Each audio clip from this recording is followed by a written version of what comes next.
juste arrivée à l'église du Seigneur, je suis arrivée avec beaucoup de tribulations, beaucoup de problèmes. Mais la plus grande tribulation, c'était mes dettes.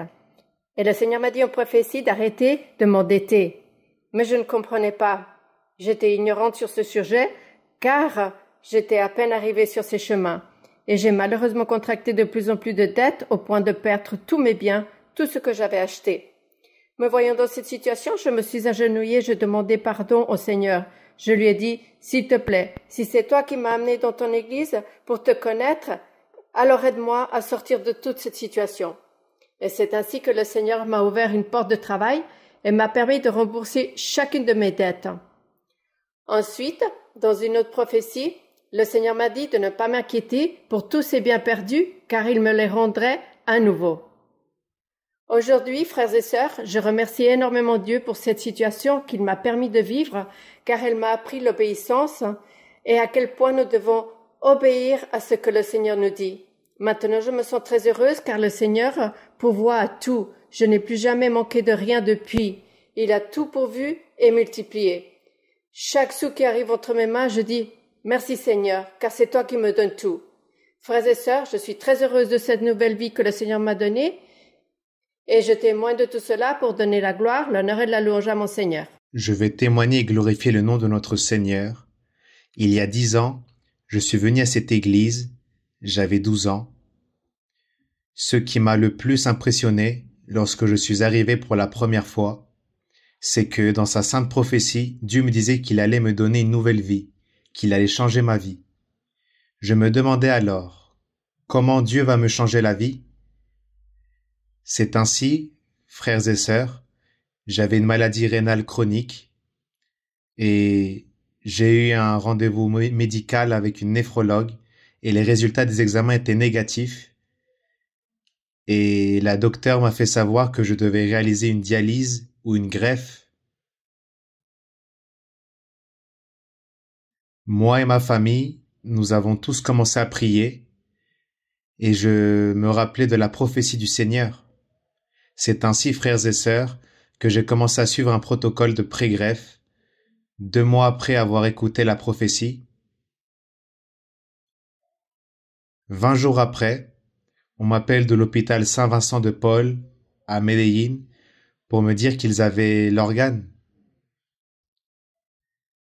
Dans ma famille et mes proches, tout le monde était impressionné parce qu'ils disaient « Combien as-tu payé ?» Je suis resté que 20 jours en liste d'attente et tout le monde me disait « Combien as-tu payé ? Pourquoi cela a pris si peu de temps ? Tout a été rapide. » Je leur disais que c'était la gloire de Dieu, la grandiosité et la miséricorde de Dieu. Après cela, frères et sœurs, Dieu, dans sa sainte prophétie, me disait que l'ennemi voulait m'attaquer. 6 mois après ma greffe, je n'ai pas eu de problème avec ma greffe, mais j'ai eu un problème d'occlusion intestinale. Ce fut ainsi que j'ai dû aller à la clinique d'ici, et le médecin qui s'occupait de moi m'a dit « Je n'ose pas opérer ce jeune homme. » Tout le monde dans ma famille s'est mis à pleurer, et une tante à moi, celle qui m'a amené à l'église, elle était calme. Elle disait à mes parents et à mes grands-parents « Pourquoi pleurez-vous? Pourquoi autant de préoccupations si Dieu n'a pas dit qu'il allait l'emmener ?» Ma tante avait cette foi intacte.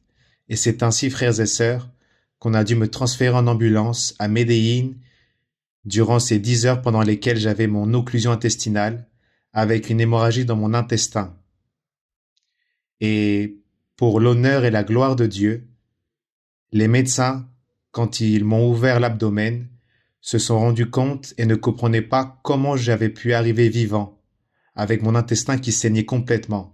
Les médecins disaient à mes parents que j'allais rester 15 ou 20 jours en soins intensifs, et pour l'honneur et la gloire de Dieu, je suis resté que 4 jours. Les médecins disaient à mes parents et à moi, « Vous avez un rétablissement rapide.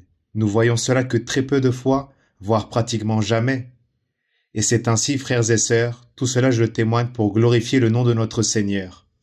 Bonsoir, frères et sœurs, que Dieu vous bénisse. Je témoigne que le Seigneur m'avait dit en prophétie de ne pas m'inquiéter pour ce petit, car lui, il-même s'occuperait de lui. En effet, j'ai des longues heures de travail et je suis toujours préoccupée pour mon bébé.